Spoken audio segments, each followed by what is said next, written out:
What's the term rebranding to you? Like, how would you? I think one way to look at it might be like a house renovation, right? You find a place, it's the right location, and it's got good bones, the structure's there, but man, it needs a lot of help, right? Because it's sort of past its prime. The essence of it is there, but you really need to rework it. I think the most important thing for me is authenticity, and we definitely talked about that. There's a lot of talented designers out there. There's a lot of talented brand strategists out there. And, for me, I like to focus on the authenticity. Tell me what's going on now. And what it does is it disconnects them from the day-to-day and allows them to fantasize and think about, where do I want to be in 10 years? What is the vision for my company or for my organization?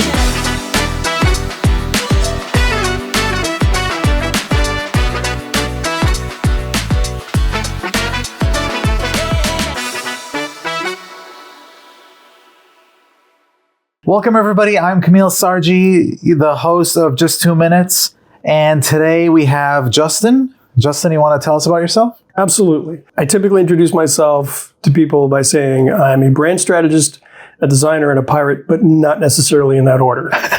Pirate, yes. So we can talk a little bit about the pirate brand. Where I focus is I work with my clients and I help them communicate their authentic brand to the right audience. So we work together to develop brand strategies and visual brands to find that authentic part of themselves and then communicate that to their target audience. Nice.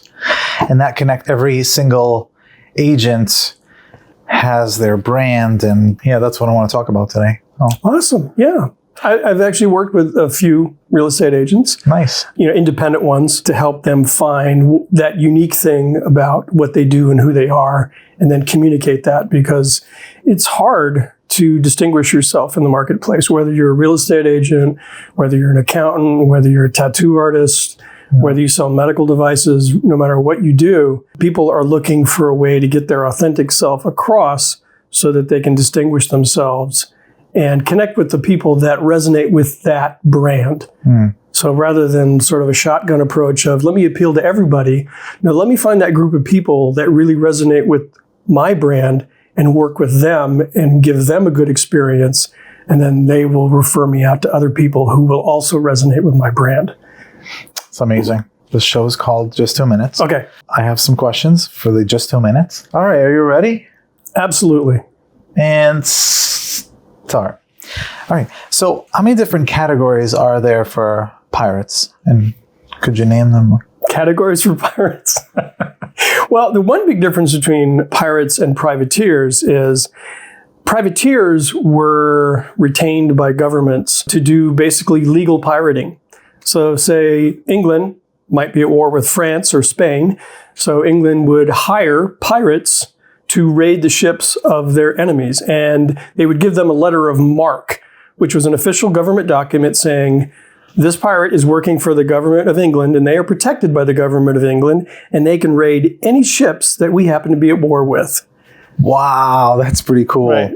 So if you're a privateer, you have the protection of the government. If you're a pirate, you're an entrepreneur. All right, so what is walking the plank, and is it healthy? Well, walking the plank is something that has come about through popular literature about pirates. It popped up in the 19th century. Jonathan Swift and other writers at the time who were sort of romanticizing about pirates came up with this walking the plank device as a way of sort of like a literature device. There probably were pirates like Blackbeard that actually went through the trouble of making people walk the plank to intimidate them. But if you wanted to get somebody off your ship, really the easiest way to do it was just throw them over the side. Yeah. Yeah. Huh. Yeah, I wonder if they actually did that. So next is, why do parrots always hang out with pirates? That's a good question. Maybe they're very close to one another on a personality scale or something. But so at the time, during the golden age of piracy, which would have been end of the 17th century, beginning of the 18th century, things like parrots. Right. That's it. Go ahead. Yeah. I was going to say, things like parrots and monkeys were still considered very exotic. There were only certain places where you could get them. You wouldn't find them in Europe. You'd only find them in places like Africa and island of Madagascar. So they were really unique and exotic. So it was kind of having something really special to show people, hey, I've been around And I'm actually quite wealthy because I can afford a parrot or a monkey. Wow. It's like a status symbol. It'd be like having a, pair of high-end sneakers or something like that. Big giant diamond or a cool hat that exactly is unique that only one person made. As a matter of fact, in the 18th century, buttons were a symbol of status. So the number of buttons on your jacket and what they were made of showed other people how wealthy you were. Wow. And among pirates, buttons could even be a form of currency. Wow. Yeah, it's cool. I'm sure you know a lot about pirates, so that's why I thought I'd ask you these. I appreciate that. Okay, we'll talk about pirates in a second. So branding. Why do you think it's important for someone to just focus on an audience or niche? Like, why do you think that's important versus like shotgun approach? Right. It's difficult because convincing a client to niche down their market focus, it makes them feel like they're leaving something off the table. But what it's really doing is helping them focus on the audience that's most likely to resonate with what they do and who they are, their brand and their why. And honestly, narrowing your focus, your market focus, and really honing your brand is going to be more lucrative in the long run because you'll be focusing on those people that really want to work with you and will refer you out to other people. Whereas a shotgun approach, if you only catch 30% of the people that you're shotgunning into, you're working in a very narrow return on investment band. Whereas if you're focused on a market that resonates with your brand, you may be catching 60, 70, 80% of that focus. So it's just a higher percentage of return.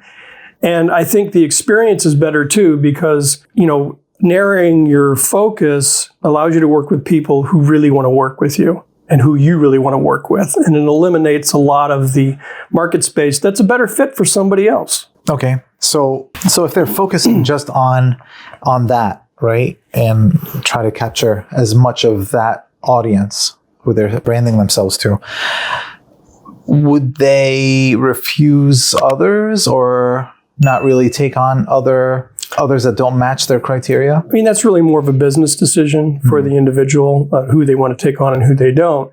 But their brand helps them attract the right audience for them.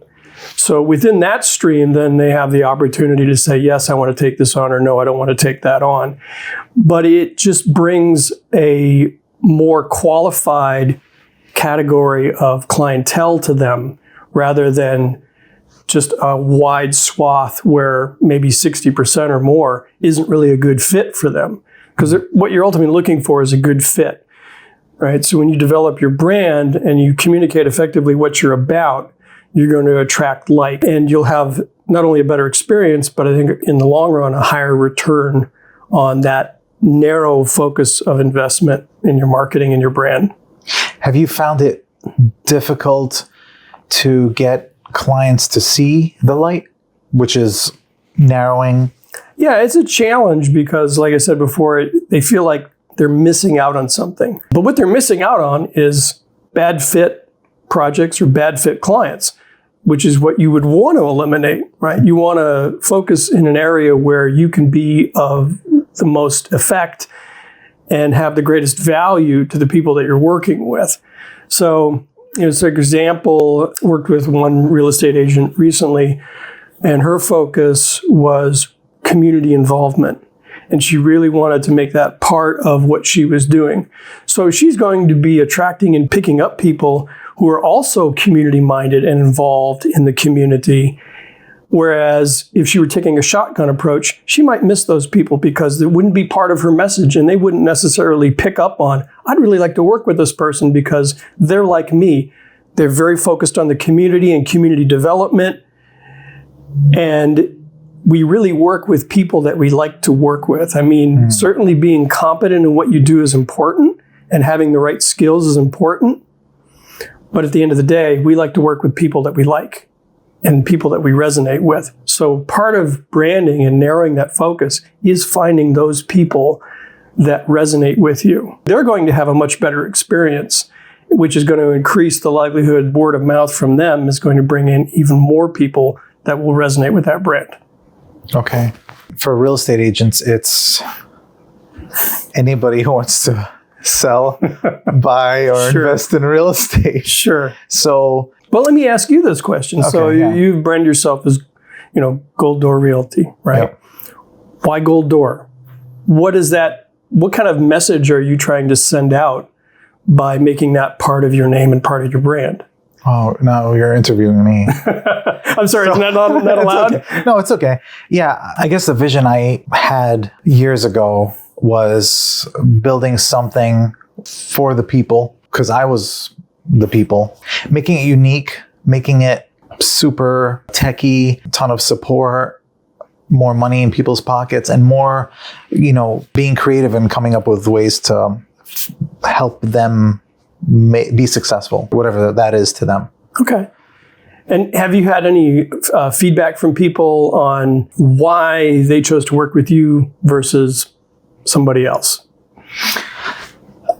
I think it's the trust and maybe seeing me and like how dedicated I am to everybody. I'm the broker who's there for their agents, not in Florida sipping on martini. I want to be there.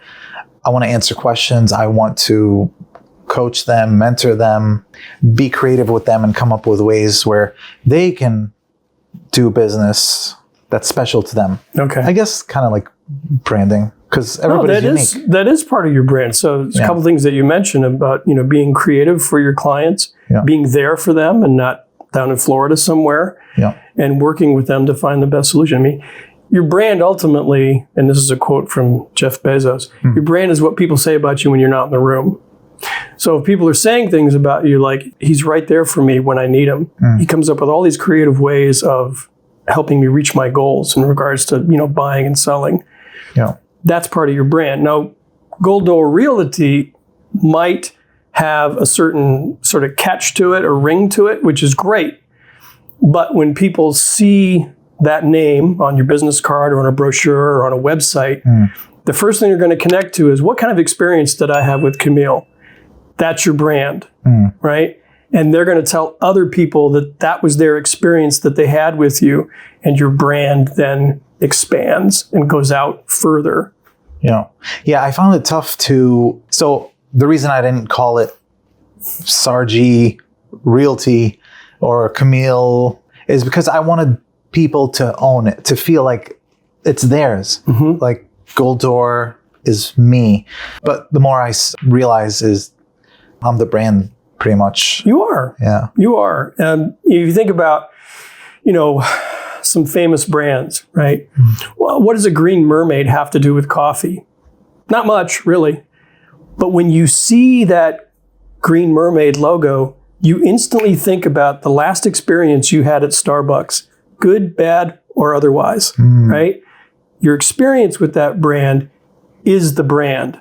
Now, the logo is just a device to trigger that memory of what your experience was like. So like Gold Door Realty, people see it, it triggers, what kind of experience did I have? Or what kind of experience did my friend have that said that they worked with Kamil, right? That's how your brand moves out and affects people. So having an authentic brand, right? Not just the logo, but the whole experience is important, not only to distinguish you from the next realtor, but also to resonate with the audience that you're really aiming for. You want to work with clients who appreciate your creativity, who appreciate the fact that you're there and you take personal interest in their goals, right?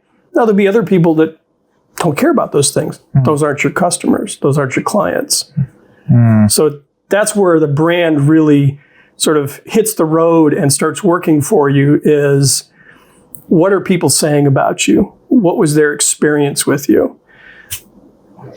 Interesting. I never thought of it that way, but yeah, with people being different, and do you find it difficult narrowing down what? Yeah, it's hard. It's counterintuitive. Yeah. And you feel some resistance too, like with what you suggest or what you see could be?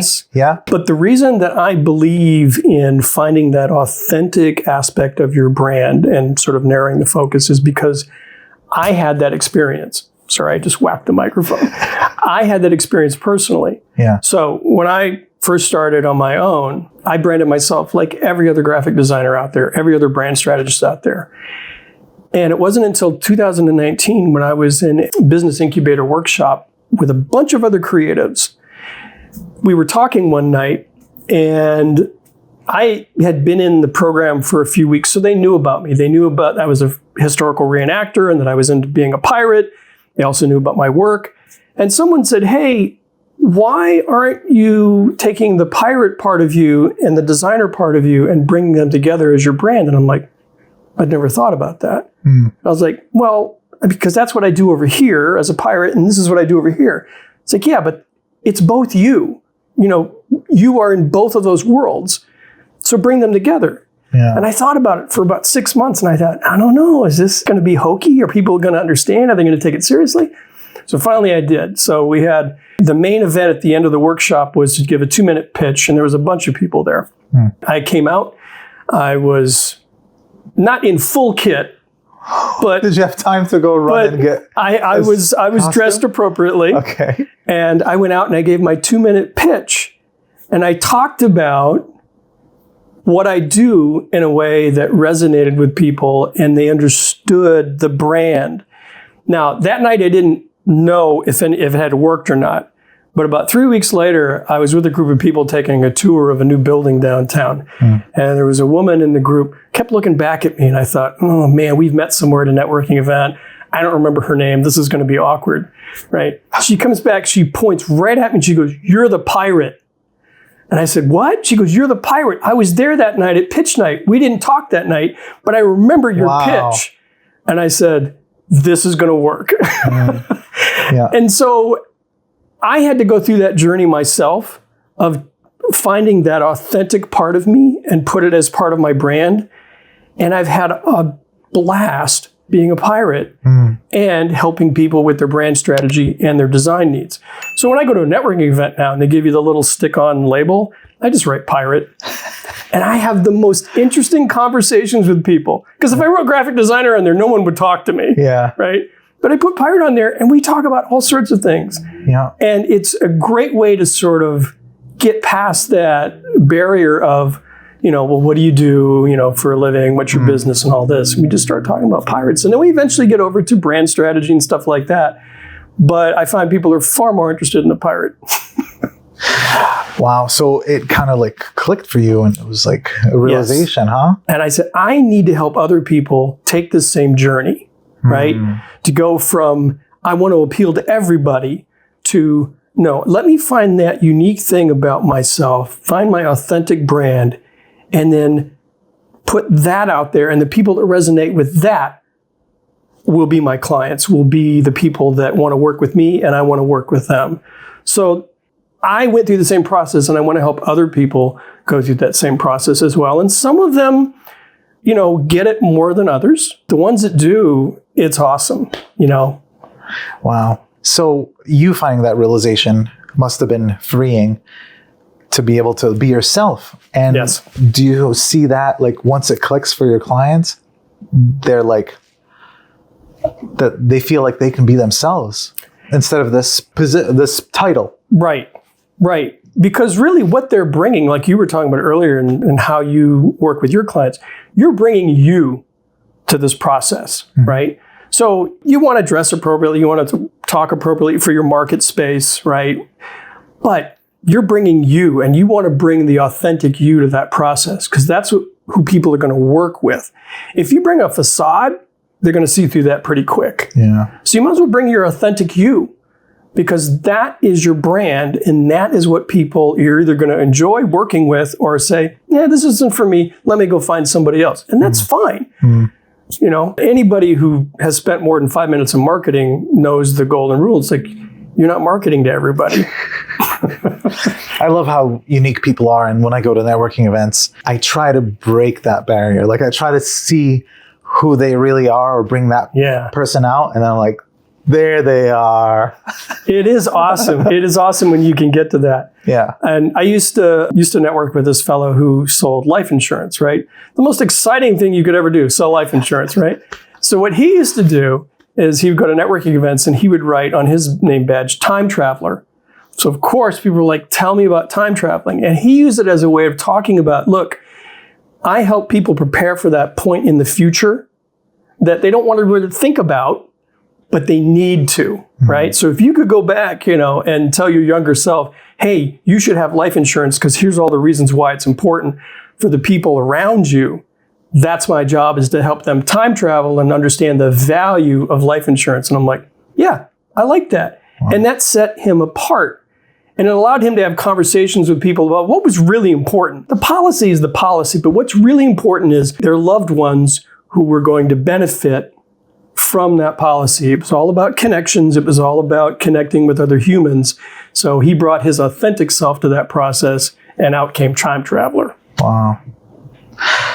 So back to real estate agents, there's like 6,500, last I checked, agents in Rhode Island.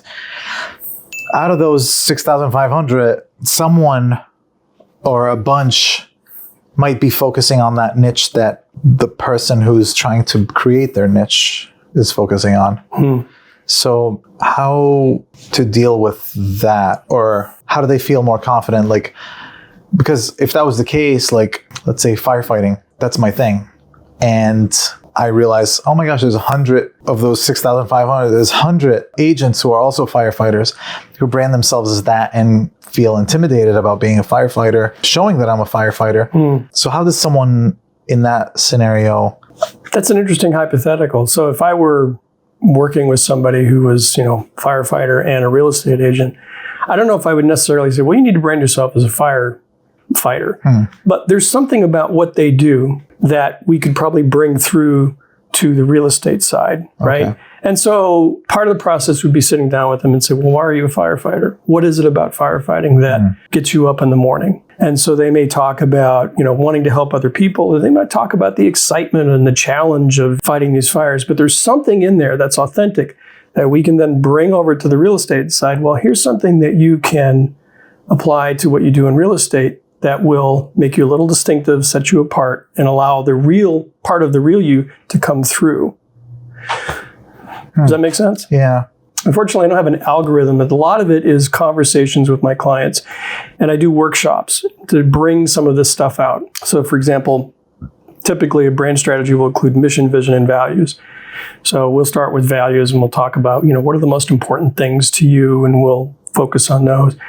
Vision is interesting because a lot of people are so sort of trapped in the day-to-day. So one of the things that I've done for helping with them thinking about vision is I'll do an interview with them, but I'll do an interview 10 years in the future. And I ask them to pretend, wow, you're 10 years in the future. Tell me what's going on now. And what it does is it disconnects them from the day-to-day and allows them to fantasize and think about, where do I want to be in 10 years? What is the vision for my company or for my organization? And I say, there's no limit, right? If you tell me that you've done TED Talks already, you're a best-selling author, or, you've been asked, to be part of, the UN, doesn't matter, anything. And it really frees them up to think about things that they don't think about in the busyness of the day-to-day. And so in that interview, I usually find 3 or 4 things then that we can focus on to say, okay, here are the core components of your vision. Here's where you say you want to be in 10 years. Now, how can we put that together as part of your overall brand strategy? What are the things we can pull out to help you find that authentic part of you? And it's a really interesting process because it's different every time I do it. Yeah. Every time. There was one woman I worked with. She is a medical professional. She works for the VA. She wanted to start a assisted living facility that was much more like a home than a facility, right? And so we were doing the process, and she's really struggling with the name, right? And she had come up with all these names that were fine, but they were kind of vanilla, right? So I said, well, tell me about your experience. Why did you want to get into healthcare in the first place? Why do you want to help people? And so she told me this story. She's a Haitian immigrant. And she told me this story about growing up and how every day after school, her favorite place to hang out was at her grandmother's because that's where everything was happening. Her grandmother was always cooking some sort of meal, And it was just a really welcoming place to be. And it felt like home. And I said, that's really interesting. I said, what did you call your grandmother? She goes, oh, I called her Nana. And I said, that's your name. It's Nana's house. Whoa. And now, I don't say this to brag, but she literally started crying. She's like, yes, that's the kind of vibe that I want this place to have. That's the kind of feeling I want people to have when they come into this assisted living facility. Wow. It's Nana's house. And so it's not like I came up with something, but we took that journey together. And when I saw something, I was like, hey, I think this is valuable. Yeah. Let's pull this out. And it clicked. So those are the kind of experiences I like to have with my clients, because it is like going on a journey, right? Or think about it like a road trip, right? Yeah. You're going from, here to the coast. And what makes the trip interesting is the things that you discover along the way, right? And the experiences you have as you make this trip. It's the destination, but it's really what's happening along the way. And what are the things that later on, when you're telling people about this journey, what are the stories you're telling them, right? Oh, we stopped at this place and they had like the biggest ball of yarn in the world, or, it's just something that is important to them to communicate the value of that journey, right? Those are some of the things that I do with my clients, which I have a lot of fun with. I really do like that part of what I do. It does sound really cool. Let's say they find that niche. Aside from like going out and meeting people, networking events, and saying, what's a good way for them to promote that? There's about 1 million different ways to market yourself. I personally think that a website is an important hub. It doesn't matter how big or how small your organization is. People will come to your website to sort of vet you and figure out, like, are you legit? What are you about? So your website is a good place to communicate a lot of that part of your brand. So writing is important. I work with a lot of really talented copywriters, and they are worth their weight in gold. So to be able to take the work I do with clients as far as the brand strategy, and then take that to a copywriter and say, here's their brand, here's their tone of voice, here's their personality. Now we need some marketing copy that resonates with this brand. It's extremely important. Visuals are extremely important, as I'm sure someone in what you do understands. Yeah. So I work with a lot of really talented photographers and videographers. I work with a lot of talented developers and coders. So one of the things that I do is I put together a team that will bring all of these pieces together into their website, into their social media feeds, into print marketing, outdoor advertising if necessary, even things like podcasts, right? Yeah. But that brand is driving all of that content, and the content contains the message, and the imagery contains the message.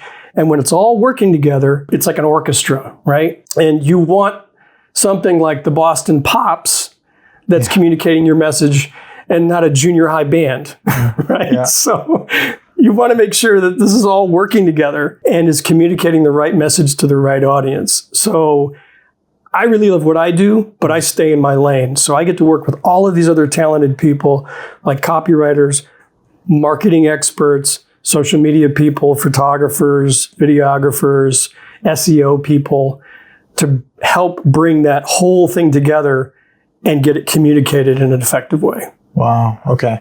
So the marketing is not like cookie cutter type of thing. It's got to be unique to what their niche is.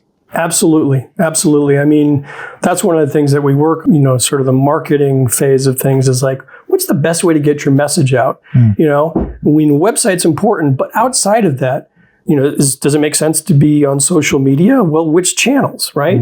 Is direct mail work for you, right? Does speaking engagements, maybe that's the best way to get your marketing out. It really depends on who the audience is that they're trying to reach. Because if you can figure out where the audience is hanging out, you can target your marketing to the audience. It's not a cookie cutter process at all. It's like trying to figure out okay, where's your audience? Well, let's go to them, right? Like I said, there's 1,000 different ways to market yourself. The trick is finding the most effective way to do it, because not everybody's got $1 million to market, right? So you got to make those dollars work. What's the term rebranding to you? Like, how would you? I think one way to look at it might be like a house renovation, right? You find a place and it's the right location and it's got good bones, the structure's there, but man, it needs a lot of help, right? Because it's sort of past its prime and, the essence of it is there, but you really need to rework it. So, you gut the place, you redo the electrical, the plumbing, you paint and everything, and you restore the house, right? So a rebrand is kind of like that. I'll work with a lot of clients that have been in business, 5, 10, 15 years, and they just feel like the brand they have isn't quite a right fit anymore. So we'll go in and look at, okay, well, what's worth keeping and what needs to be reworked, right? Now, it can be something as simple as we're just touching up the visual brand, the logo, and all of the accompanying stuff so that it's a little bit more contemporary. Or it could be going in and completely gutting the whole thing and saying, we need to rework this. Wow. So it's kind of on a spectrum, and it really depends on client to client. Interesting. That's a good way to explain it, especially to a realtor, redoing the house. Right. You know how to speak the language. I try. Is there anything I missed as far as branding? I mean, a lot, but... I think the most important thing for me is authenticity, and we definitely talked about that. There's a lot of talented designers out there. There's a lot of talented brand strategists out there. And, for me, I like to focus on the authenticity and really helping people find that unique thing about what they do and why they do it and bring that through to the brand. So the strategy, the visual brand, getting it out to the marketing, communicating that message. That's the way I like to work. And so for me, that's probably the most important part is helping them, find that authentic part of themselves. That's not easy to do. I mean, you've done it for a long time. So to you, it's, what to ask and how to push people. I've definitely gotten better over the years. When I first started doing it, it was a little hit and miss. But I have a genuine interest in other people's stories and how they came to be the people that they are. Yeah. So I think that drove a lot of it. And, sort of honing my skills over time and picking up little tools and processes. But the interest has always been there. If I was able to somehow, make a living by just interviewing people, I'd probably do that. Yeah. Because people are fascinating. And especially when you get to talk to them about the things that drive them and get them out of the bed in the morning and, really light their fire. Yeah. Wow. So just how do people find you? Well, you can find me online at justinkerrdesign.com. I'm also on LinkedIn. You can also come to any one of the pirate events that I do throughout the year. So I am... Which is what? What's... Well, I am part of a crew, an official reenactment crew called Free Men of the Sea. So the British ones that you mentioned where they can go in and they have the right... Oh, the letter of marque? Yeah. It depends on the event, So if we're in an event where other reenactors that are reenacting, British officials, we have a letter of marque always at hand just to make sure there's no problems. Free Men of the Sea, we do events throughout the year, and you'll find us at Gaspee Days or at the Newport Parade at St. Patty's Day. So we're all over the place. Wow. And what do you guys do? We do festivals and parades. We'll also do reenact historical events. Oh, okay. We get invited to a lot of places like historical locations to either come and do like a show and tell of, nautical equipment, weapons, sort of talk about that period of time. Or put you on a ship? Well, we don't have a ship at the moment. But I mean, if they had a ship, they're like, we need some pirates to take some pictures. Oh, yeah? Absolutely. One of our favorite places is Mystic Seaport. There's a ship down there called the Morgan, which is a completely refurbished whaling ship. We've spent a lot of time on that in and around Mystic Seaport. So we do probably about 2 or 3 events for them a year. And it's one of our favorite hangouts. So we also like Newport. Newport's really cool. Newport has a long history of pirate activity. Really? Oh, yes. Oh, wow. Yes. Yeah, I mean, it's great. It's sort of a combination of entertainment and education. And every time people see us, they go, oh, the pirates are here. And they're always so happy to see us, even though we show up like armed to the teeth. Right? They're just like, oh, this is so great. So we'll do things like shanty strolls where, we'll go down to Newport and we'll just go from pub to pub and sing shanties and stuff like that. The accent? You do the accent and everything? Some of our crew do. I've tried to do it. I just don't have the knack for it. So this is what you get. when you hear me. New Age pirate. Yeah. But yeah, we have a great time doing reenacting and just sort of educating people about the whole time and lifestyle and entertaining them. I mean, it's great to bring a smile to somebody's face when they hear a shanty, or, you know, their little kid comes up and wants to have a picture with a pirate. And yeah, it's a lot of fun. Awesome. Well, thank you very much for stopping by. Thanks for having me. And yeah, maybe we'll have you back in the future to talk about marketing those niches. That would be awesome. You like that? Yeah. Marketing those niches. Yeah. I can see the t-shirt. Thank you. Thanks, Kamil. My agent's got a squad, we all in the zone. In-house help, so they ain't doing it alone.